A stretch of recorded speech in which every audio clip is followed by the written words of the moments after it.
Buenas perspesta y bienvenidos al nuevo capítulo de la Ciudad de Pelayo. En esta ocasión estamos grabando en el Estadio Nuevo Ganzábal, sede de Unión Popular de Llangreu, en Tamamos. Y en esta ocasión vamos a hablar del mi equipo, del Pelayo Club de Fútbol, equipo con sede en la ciudad de Xixón y que fue fundado en marzo de 1947. El origen de este club está en el barrio de Jove, en Xixón, y que en esos primeros inicios fue na segunda regional na temporada 1947-1948, cuando al final de la misma ascendieron a la primera regional de Asturias. Tras 11 años en la misma categoría, en la temporada 1958-1959 ascienden como campeones a la tercera división.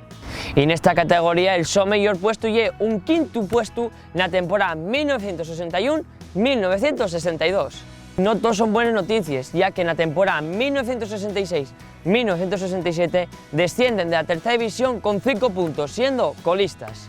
Y después en 1969 tocó desaparecer tras fusionarse con el Club Calzada y dar lugar a la actual Unión Deportiva Gijón Industrial. Y hasta aquí un nuevo vídeo en Playpresta hablando de fútbol asturiano. Vémonos la siguiente semana. ¡Tayueu!